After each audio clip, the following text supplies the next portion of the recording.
আজকের ভিডিও জামাত ইসলামের বন্ধুদের হয়তো ভালো লাগবে না, কিন্তু এটা হইতেছে কুইনাইনের মতো, বুঝিছাও?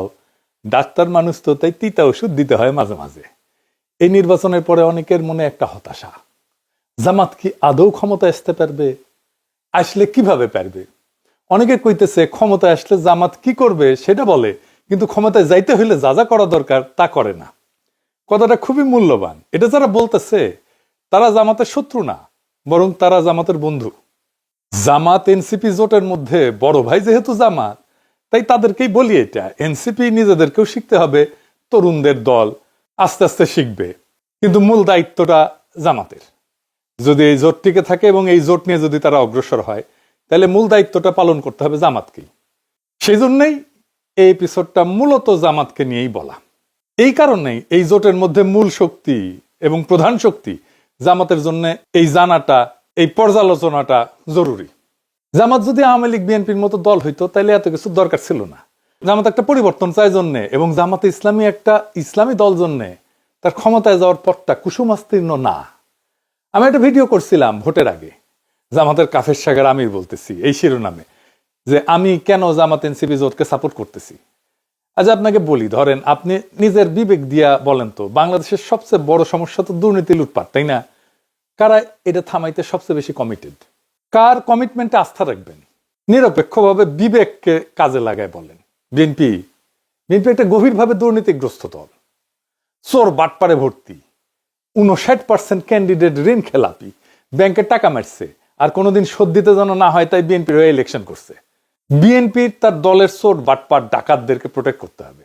জামাত এনসিপিতে কোনো দলের ভেতরে চোরকে প্রোটেক্ট করতে হবে না তো। এই লোকগুলো ভালো, সৎ, এনসিপির ছেলেরা তরুণ, এরাই হাসিনাকে হটাইলো, লড়াকু, আদর্শবাদী, মানুষ ভালোবাসে তাদেরকে। তো আপনি কারে সাপোর্ট করবেন? দেশের স্বার্থ যদি সবার আগে হয় তাহলে জামাত এনসিপি। জামাতের সংগঠন বিশাল, কি বিশাল বিশাল শোডাউন করলো, বেশিরভাগই শোডাউন হয়েছে বিএনপির চাইতে বড়। বাসে, ট্রেনে, লঞ্চে বাড়ি যাইতেছে, দাড়িপাল্লার স্লোগান দিয়ে দিয়া যাইতেছে। আবার শোনেন,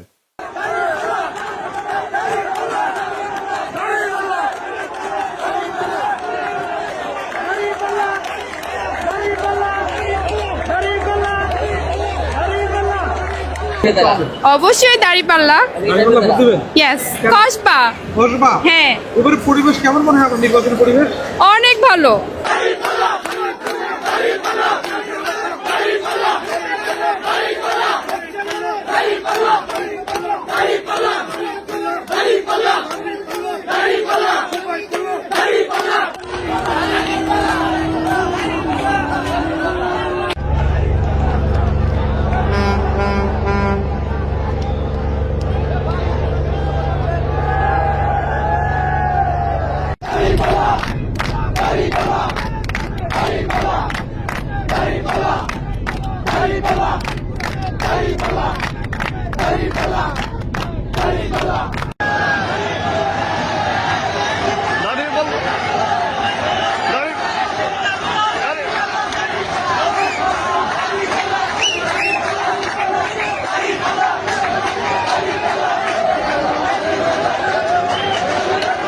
কি জোয়ার!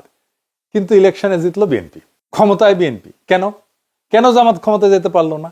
এটা বোঝার জন্য আমরা একজন ফরাসি পলিটিক্যাল সায়েন্টিস্ট, যিনি মধ্য এশিয়া, আফগানিস্তান এবং জিহাদি আন্দোলন নিয়ে বিশেষজ্ঞ, অলিভিয়ে রয়, এর সাহায্য নেব। উনি দীর্ঘদিন অধ্যাপনা করছেন। আমি কলে একটা ক্লাস নিয়েছি সায়েন্স পথে, মাস্টার্সের, ফ্রান্সের টপ ইউনিভার্সিটি। এখন আবার আমার ক্ষুদ্র ভাতার ভগিনীরা কবে, দাদা আপনি আবার ক্লাসও নেন? নেই তো, আমার ইউনিভার্সিটিতেই ক্লাস নেই, এমবিএ, যেটি আমি পিএইচডি করেছি। এখন অবশ্য নাও লাগে না, দেশে গেলে তো মাস্টারি করে খাইতে হবে। হ্যাঁ, আমার ক্লাস করলে খারাপ লাগবে না করলে, আমি দেশে থাকতে গেলে এআইইউবিতে পড়াইতাম। যাই হোক, আবার আলোচনায় ফিরে আসি। তো অলিভিয়ার রয়ের সাথে দেখা করতে চাইছিলাম, যেহেতু ফ্রান্সে থাকে। খোঁজ নিয়ে জানলাম উনি এখনো বেঁচে আছেন, কিন্তু ফ্রান্সে থাকেন না, থাকেন ইটালির ফ্লোরেন্সে। পণ্ডিত ব্যক্তি। ওনার 3টা বইয়ের নাম বলি। দ্য ফেইলিয়ার অফ পলিটিক্যাল ইসলাম। আজকের আলাপ মূলত এই বইয়ের থিওরির উপরে। এইটার সাথে জামাতে ইসলামীর আন্দোলনকে কিভাবে ব্যাখ্যা করা যায়, আজকের আলাপ সেটা নিয়ে। উনার একটা বই আছে, গ্লোবালাইজ ইসলাম। এখানে উনি বলতেছেন যে গ্লোবালাইজেশন ইসলামকে এক ধরনের শক্তি দিচ্ছে, এটা গ্লোবালাইজ ইসলামিক আইডেন্টিটি দাঁড়াইতেছে, কিন্তু আরেক দিক থেকে তার নিজস্ব ভূখণ্ডের ঐতিহ্যের সাথে তার সম্পর্ককে ছিন্ন করে দিতেছে, দুর্বল করতেছে। তাকে সংস্কৃতি থেকে আলাদা করে একটা বিমূর্ত গ্লোবাল আইডেন্টিটিতে পরিণত করছে। সেই কারণে রাষ্ট্র ক্ষমতা সেই বিমূর্ত গ্লোবাল আইডেন্টিটি প্রজেক্টকে পুরোপুরি ধারণ করতে পারতেছে না রাষ্ট্রটা।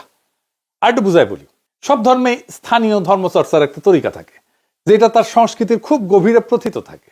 সেই চর্চাটা আবার অন্য দেশে চলে না। আমি ধরেন হিন্দু ধর্মের উদাহরণ দিই, ধরেন বাঙালি হিন্দুরা দুর্গাপূজা করে, তাই না? এটা কিন্তু অন্য এলাকার হিন্দুরা করে না। এইটা তার এই মাটির কালচারের মধ্যে আছে। এরকম ইসলামে এমন কিছু চর্চা আছে বাংলাদেশে, যেটা গ্লোবালি অন্য দেশে হয় না, অন্য দেশে মুসলমানরা করে না। আবার অন্য দেশের মুসলমানরা এমন কিছু চর্চার মধ্যে আছে যেটা আবার বাংলাদেশের মুসলমানরা করে না। তো এখন গ্লোবাল আইডেন্টিটি দাঁড়াইতেছে, কিন্তু স্থানীয় যে লোকজ স্থানীয় চর্চা, এইটা আন্তর্জাতিক যে ইসলামী পরিচয়, এটার মধ্যে আর থাকতেছে না, থাকা সম্ভব না। তারা জানেও না যে এরকম একটা চর্চা আছে। আর ওনারা একটা বই আছে, জিহাদ অ্যান্ড ডেথ। এইখানে যে জিহাদি অ্যাক্টিভিটিস বইলা যেগুলো চলে আর কি, এটা ধর্মের সাথে যুক্ত না, এটা আধুনিক পরিচয় সংকটের সাথে যুক্ত। এটা উনি দেখাইতেছেন। যারা ইসলামী উগ্রবাদী রাজনীতিতে আসতেছেন তাদের বেশিরভাগই আধুনিক সেকুলার শিক্ষায় শিক্ষিত। কেন এমনটা হইতেছে সেটা বুঝতে হলে এই বইটা পড়তে হবে। এটা একটা রেফারেন্স বই। আপনি এই বইটা পড়লে হোলি আর্টিজানের ঘটনা ব্যাখ্যা করতে পারবেন। অলিভার রয় তার ফেইলিয়ার অফ পলিটিক্যাল ইসলামে এবং গ্লোবালাইজ ইসলামে যা যা বলছেন তা দিয়ে জামাতের বাংলাদেশে ইসলামী আন্দোলনের সমস্যাগুলোকে এবং আগামী পথ চলার রাস্তাগুলোকে কিভাবে ব্যাখ্যা করা যায় সেটা আজকে দেখব। রয়ের মূল কথা ছিল ইসলামপন্থী আন্দোলন রাজনীতিকে দেখতেছে একটা নৈতিক মিশন হিসেবে, একটা মরাল মিশন হিসেবে। কিন্তু আধুনিক রাষ্ট্র চলে ক্ষমতার হিসাব দিয়ে। ইসলামী আন্দোলন দেখেন নৈতিক মিশন হিসেবে, কিন্তু আধুনিক রাষ্ট্র চলে ক্ষমতার হিসাব দিয়ে। এই দুইটার দ্বন্দ্বই ইসলামী দলগুলোকে ক্ষমতা আসতে বাধা দেয়। রাষ্ট্রের টিকে থাকতে হলে দরকার কি কি? প্রশাসন দরকার, শক্তির ভারসাম্য দরকার, জোট ব্যবস্থাপনা দরকার, বাস্তব কৌশল দরকার। কিন্তু কেউ যদি শুধু নৈতিক ভাষায় রাজনীতি করে আর অন্যরা কৌশল নিয়ে করে, তাহলে নৈতিক দল পিছায় পড়বে। তাই হইতেছে। এখানে রয় যে সমস্যার কথা বলছেন তাকে তিনি বলতেছেন ওভার আইডিয়ালাইজেশন, অর্থাৎ অতিরিক্ত মতাদর্শিক কঠোরতা, আদর্শগত বিশুদ্ধতা, ইডিওলজিক্যাল পিউরিটি। এটা ধরে রাখতে গিয়া বাস্তব রাজনৈতিক সমঝোতা কঠিন হয়ে যায়। এটারে রয় বলছেন নৈতিক বৈধতা বা মরাল লেজিটিমেসি। ইসলামিস্টরা মরাল লেজিটিমেসি বা নৈতিকতা ধরে রাখতে গিয়া রাজনৈতিক কার্যকারিতা হারায় ফেলে, মানে পলিটিক্যাল এফেক্টিভনেস হারায় ফেলে। সে মরাল লেজিটিমেসি ধরে রাখে কিন্তু পলিটিক্যাল এফেক্টিভনেস হারায় ফেলে। রয় এইটা বলেননি যে নৈতিকতা বেশি ছিল জন্য হারিয়েছে, তা বলেননি, কিন্তু বলছেন তাদের বিপ্লবী যে নৈতিক কল্পনা, সেটা আধুনিক রাষ্ট্রের যে প্রশাসনিক বাস্তবতা, এটার সাথে খাপ খায় না। অর্থাৎ সমস্যাটা নৈতিকতার না, বরং নৈতিক প্রকল্প বনাম রাষ্ট্র ক্ষমতার বাস্তব লজিকের সংঘর্ষ। ধরেন ইসলামী দল যদি একটা গাছ হয়, খাড়া আর শক্ত গাছ হয়, আর রাষ্ট্র ক্ষমতা যদি ঝড় হয়, তাইলে ঝড়ে তো গাছটাকে কাইট হইতে হবে, তাই না? কাইট হইতে না পারলে তো গাছটা ভেঙে যাবে। আর একটা বিষয় এটা দেখাই দিই, আমি এটা আগে বলছিলাম আমার আগের এপিসোডে, রাষ্ট্র তো আসলে একটা প্রতিষ্ঠান, তাই না? কিন্তু আসলে কেমন ধরনের প্রতিষ্ঠান, এটার গুরুত্ব আছে। বিষয়টা এখানে একসাথে মিলায় বুঝলে বিষয়টা আরো পরিষ্কার হবে। তো রাষ্ট্র আসলে কেমন ধরনের প্রতিষ্ঠান? মার্কস ভেবার উনি বলছিলেন যে, শুনছেন আমি আমার মেলা এপিসোডে বলছি, উনি বলছেন যে রাষ্ট্র হইতেছে বৈধ শক্তি প্রয়োগের একচেটিয়া প্রতিষ্ঠান। বৈধ তার মানে রাষ্ট্র মানে পিটানির ক্ষমতা, বৈধ পিটানির ক্ষমতা। তার হাতে আছে পুলিশ, আমলাতন্ত্র, গোয়েন্দা কাঠামো, আইন প্রয়োগ ক্ষমতা, সবই জোর খাটানোর কিন্তু বিষয়, জোর খাটানোর ঘটনা। রাষ্ট্র তার সার্বভৌমত্ব প্রয়োগ করে, জোর খাটায়, বুঝায়, নসিহত করে, কিন্তু তার ক্ষমতা প্রয়োগ করে না, সে জোর খাটায় প্রয়োগ করে। আপনি না মানলে আপনারা জেলে ঢুকাবে, আপনি না মানলে আপনারা পিটাবে। সেই জন্য রাষ্ট্র একটা নিরপেক্ষ নৈতিক মেশিন না, এটা একটা শক্তির কাঠামো। আপনি যদি একদম আদর্শবাদী অবস্থানে যান, সব দুর্নীতিবাজকে শাস্তি দেব, দলীয়করণ বন্ধ করব, তাইলে আগে থেকে রাজনৈতিকভাবে যে বিন্যস্ত রাষ্ট্রযন্ত্র আপনার বিরুদ্ধে কাজ করা শুরু করবে। তাই হয়েছে। গ্রামসি বলছিলেন ক্ষমতা আসে হেজিমনি থেকে। হেজিমনি মানে কর্তৃত্ব, নৈতিক কর্তৃত্ব। এই কর্তৃত্ব আসে দুইটা জিনিস থেকে, জনসম্মতি আর বল প্রয়োগ। হাসিনা পালাইলো কেন? কারণ তার বল প্রয়োগের খুব কার্যকর মেশিনারি ছিল, কিন্তু জনসম্মতি ছিল না। উনি বলেন যে রাষ্ট্র ক্ষমতা টিকে থাকে দুই পায়ে দাঁড়ায়। একটা হচ্ছে বল প্রয়োগের ক্ষমতা, আইন, পুলিশ, নিরাপত্তা, প্রশাসনিক বল, আর কনসেন্ট বা জনসম্মতি, সামাজিক সম্মতি, ন্যারেটিভ, সাংস্কৃতিক গ্রহণযোগ্যতা, জোট ইত্যাদি। শুধু শক্তি বা বল দিয়ে টেকা যায় না, আবার শুধু নৈতিক আবেদন দিয়ে টেকা যায় না। টেকসই ক্ষমতায় টিকে থাকার জন্য দুইটাই লাগে, এই দুইটা ব্যালেন্স লাগে। তাহলে রাষ্ট্র যে বল প্রয়োগের যন্ত্র, সেটার সাথে ইসলামপন্থীরা কিভাবে ডিল করবে? ক্ষমতায় যাওয়ার আগেই পুলিশ, প্রশাসন, রাষ্ট্রের ইনস্টিটিউট এদের সাথে কিভাবে ডিল করবে? ক্ষমতায় যাওয়ার আগে তিনটা খুব স্পষ্ট জিনিস লাগে। মরাল লেজিটিমেসি বা নৈতিক বৈধতা তো লাগেই। একটা দল নৈতিকভাবে গ্রহণযোগ্য হইতে হয়, তাদের একটা কমিটেড বেস থাকতে হয়। জামাত এনসিপির সেটা আছে, প্রায় 40% মতো একটা শক্ত সমর্থন আছে। 2 নাম্বার হইতেছে ইলেকটোরাল ভায়াবিলিটি। যেমন ক্ষমতায় যাইতে আমরা দেখতে পারতেছি যে 50%-এর বেশি ভোট লাগে। এর মধ্যে আছে সুইং ভোটার আছে, আরবান মিডল ক্লাস আছে, খুবই দরিদ্র ভাসমান লোক আছে, বিজনেস কমিউনিটি আছে, আন্তর্জাতিক সংস্থা আছে, আন্তর্জাতিক সম্প্রদায় আছে। এইটা জনসম্মতির আর একটা কিন্তু গভীরতর সংস্করণ।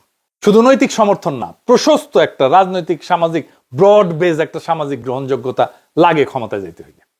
এই ব্রড বা প্রশস্ত সামাজিক গ্রহণযোগ্যতা আছে কিনা সেটা আমরা পরে দেখব।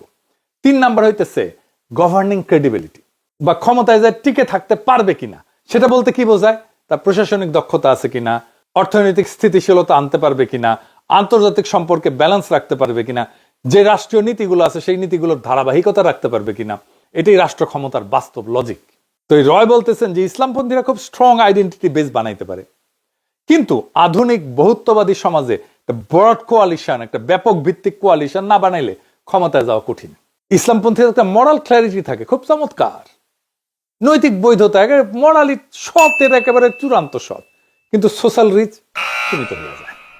এইখানে কোয়ালিশনটাকে এক্সপান্ড করা ছাড়া ইলেকটোরাল ব্রেক থ্রু বা ইলেকশনে জিতে আসা সম্ভব হয় না। এই মরাল লেজিটিমেসি যেটা আছে সেটা রাজনৈতিক কার্যকারিতায় রূপ নিচ্ছে না। এটাকে মরাল লেজিটিমেসিকে এই রাজনৈতিক কার্যকারিতায় রূপ দেওয়াটাই হতেছে আসল কাজ। তার উপরে বাংলাদেশে বাস্তবতা অনেকদিন থেকে রাজনীতিতে একটা নতুন জিনিস দাঁড়িয়েছে, ক্ষমতায় টিকে থাকাই হইতেছে আসল কথা, নৈতিকতা পরে। এনে ক্ষমতা যেন নিজেই নৈতিকতার জায়গা নিয়ে ফেলছে। আর ক্ষমতাবান, আমি যাদেরকে বাঙ্গু এলিট বলি, তারা যেভাবেই হোক ক্ষমতাকে ধরে রাখে, তাদের ক্ষমতার বৈধতার জন্য ন্যারেটিভ তৈরি করে। তার জন্য বুদ্ধিজীবী আছে, মিডিয়া আছে। আমি একটা এক্সাম্পল দেখাই। বিএনপি ক্ষমতায় আসার পরে ন্যারেটিভ তৈরি করা শুরু হয়েছে মিডিয়াতে।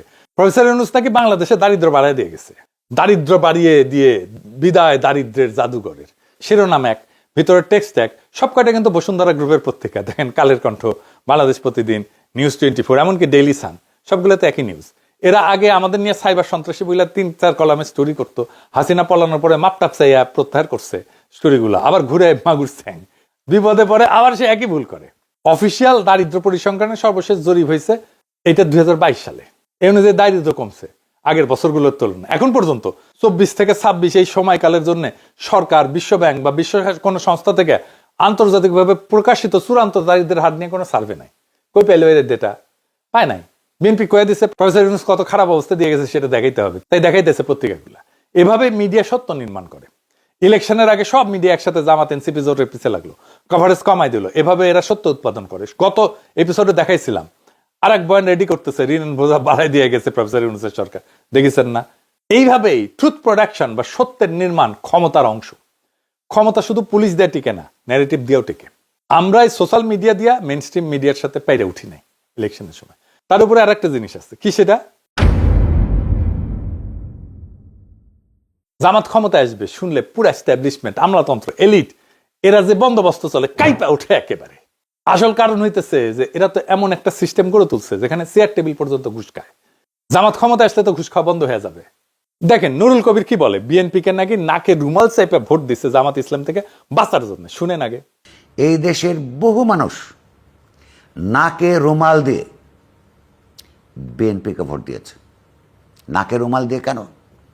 ওই ধানের শীষ দেখলে তার চাঁদাবাজির দুর্গন্ধ তার নাকে আসে। এই নাকে রুমাল দিয়ে দিয়েছে জামাত ইসলামের হাত থেকে বাঁচবার জন্য। শুনেছেন? আমি যদি ধরেও নি 1971 জামাত ইসলামের ভূমিকার জন্য ভোট দেয় নাই, তাহলে তো 1971 যার জন্ম হয় নাই তারও বয়স আজকে 56 বছর, তাই না? সে জামাতের কি দেখে, কি থেকে ব্যস্ত নাকে রুমাল চেপে বিএনপি কে ভোট দিল? জামাত থেকে ব্যস্ত চায় কারণ তারা মনে করে যে জামাত আসলে ঘুষ বন্ধ হয়ে যাবে, দুর্নীতি বন্ধ হয়ে যাবে। এটা তো বলতে পারে না। বলে নারীদের বন্দি করবে, দেশকে পিছনের দিকে টেনে নিয়ে যাবে, দেশকে আফগানিস্তান বানাবে। আর নুরুল কবির মনে করে সন্ধ্যা গেলে ঢাকা ক্লাবে গিয়ে মাল টানতে পারবে না, ওটা বন্ধ হয়ে যাবে। নুরুল কবির যে কইছে জামাতের হাত থেকে বাঁচার জন্য বিএনপি কে ভোট দিছে, জামাত করবে এটা কি যেটা দেখে ভয় পাইছে নুরুল কবিরেরা? আমি তো আর কিছু দেখি না যে মদ খেতে না পারা ছাড়া। বাংলাদেশে সৎ মানুষ হইলে, নৈতিক হইলে খুব সমস্যা, খুবই সমস্যা। আমি একটা প্র্যাকটিক্যাল এক্সাম্পল দিই। আমার পেশা থেকে। আপনি যদি সৎ প্র্যাকটিসিং ডাক্তার হন, আপনাকে একটা দুর্নীতিগ্রস্ত চক্রের মধ্যে ঢুকতেই হবে, এর মধ্যে ঢুকে যেতে হবে। আপনি প্র্যাকটিসই করতে পারবেন না এর মধ্যে না ঢুকলেন। আপনি সৎ থাকতে পারবেন, পারবেনই না, একেবারেই পারবেন না। রুগী পাবেন না, রুগী যায় যেখান থেকে, ওই যে ফ্রন্ট ডেস্ক, ওইখানে আপনার অ্যাপয়েন্টমেন্টই না হবে না, বলা হবে আপনি দেশে নাই, আজকে আসবেন না, অসুস্থ, আরো নানা কথা ঘুরে বেড়াবে বাতাসে, বলা হবে আপনি ইমার্জেন্সি টাইমে পাওয়া যায় না, আপনারে ফোন করলে আপনি ধরেন না, আপনি রুগীর সাথে খারাপ ব্যবহার করেন, আপনি রুগী মেরে ফেলেন, আপনি সিজার করতে যায় বাচ্চার পাচ্চা কেটে ফেলেন, আপনার চাকরি চলে যায় অবস্থা। আসেন কয়েকদিন, দেখেন কয়দিন থাকে। এই তো সেদিন ওটির টেবিলে একটা রুগী মারা গেল, আপনি শেষ। আপনার মেধা দিয়ে কি করবেন? আপনার ক্লিনিক্যাল স্কিল দিয়ে কি করবেন? আপনি তো ফেই ওই গেটকিপারের কাছে। এটা হইল শাকের কড়া, যাইতেও কাটবে, আসতেও কাটবে। এই নৈতিকতা। নৈতিক থাকলে টিকবেন না, করাপ্ট হলে টিকবেন, কিন্তু নৈতিক থাকতে পারলেন না। তো মোরালের লেজিটিমেসি বা নৈতিক বৈধতা ধরে রাখতে গিয়া রাজনৈতিক কার্যকারিতা যে হারায় ফেলতেছে, এইটার সমাধানটা কি? আবার কারাপশনকে গ্রহণ করলে তো মোরাল লেজিটিমেসি, নৈতিক বৈধতা হারায় চলে যায়। এই দ্বন্দ্বটাই হইতেছে একটা স্ট্রাকচারাল কনফ্লিক্ট। সমস্যাটা শুধু ইসলামপন্থীদের না, কারণ আমার মতো টাইপের বামেরা আসলেও একই সমস্যা পড়বে। সমস্যা হলো বাংলাদেশের রাষ্ট্র ব্যবস্থা এমন ভাবে গড়ে উঠছে, সেখানে ক্ষমতার টিকায় রাখা সবচেয়ে বড় লজিক। এই পরিবেশে যে দলই আসুক, শুধু নৈতিক হইলে টিকবে না, শুধু ক্ষমতা খেলা নামলে নৈতিকতা হারায় ফেলবে। অর্থাৎ নৈতিক রাজনীতি এবং রাষ্ট্র ক্ষমতার বাস্তব লজিকের মধ্যে একটা সংঘাত হবে। তো ক্ষমতার বাস্তব লজিক বলতে কি বোঝায় আসলে, আরেকটু বুঝে দেখি। মানে রাষ্ট্র যেভাবে বাস্তবে কাজ করে, ক্ষমতা যেভাবে টিকে থাকে এবং শাসন যেভাবে পরিচালিত হয়, সেই কাঠামোগত নিয়মগুলো একটা নৈতিকতা বা আদর্শের বাইরে যায় কাজ করে। এটার সাথে নৈতিকতার কোনো সম্পর্ক নাই। এটা ব্যক্তিগত নৈতিকতার প্রশ্ন না, এটা সিস্টেমের লজিক। তাত্ত্বিকভাবে রাষ্ট্রের কাজ হইতেছে ন্যায় বিচার, জনকল্যাণ, নাগরিকের অধিকার রক্ষা করা, কিন্তু বাস্তবে অনেক রাষ্ট্র সবচেয়ে বড় লক্ষ্য হয়ে যায় ক্ষমতা ধরে রাখা। এর মানে বিরোধীকে দুর্বল করা, প্রশাসনের নিয়ন্ত্রণ রাখা, আইনকে রাজনৈতিকভাবে ব্যবহার করা, নিরাপত্তা কাঠামো নিজের অনুগত রাখা, এটাই ক্ষমতা টিকায় রাখার লজিক। আপনি যদি পুরাপুরি নৈতিক অবস্থানে থেকে বলেন সব দুর্নীতিকে আমি শূন্য করে দেবো, সব দুর্নীতিবাজকে শাস্তি দেবো, দলীয়করণ বন্ধ করব, রাষ্ট্রযন্ত্র নিরপেক্ষ করব, তাহলে কি সমস্যা হয়? কারণ সমস্যা যেটা হয় তা হইতেছে রাষ্ট্রযন্ত্র আগে থেকে রাজনৈতিকভাবে বিন্যস্ত থাকে। কিন্তু আমাদের মতো অনুন্নত দেশে যেখানে রাষ্ট্রীয় প্রতিষ্ঠান দাঁড়ায় নাই, তারা একটা সিস্টেম করে নেয় ক্ষমতা চালানোর জন্য, যেটারে বলে বন্দোবস্ত। ওই বন্দোবস্তের সাথে আপনি কিভাবে ডিল করবেন, আপনি কতটুকু ভাঙবেন? ভাঙলেই বন্দোবস্তের বেনিফিশিয়ারিরা কি ছিটকে পড়বে? যারা ছিটকে পড়বে তাদের কি হবে? আপনি কি দুর্নীতি একদম শূন্য করে ফেলবেন?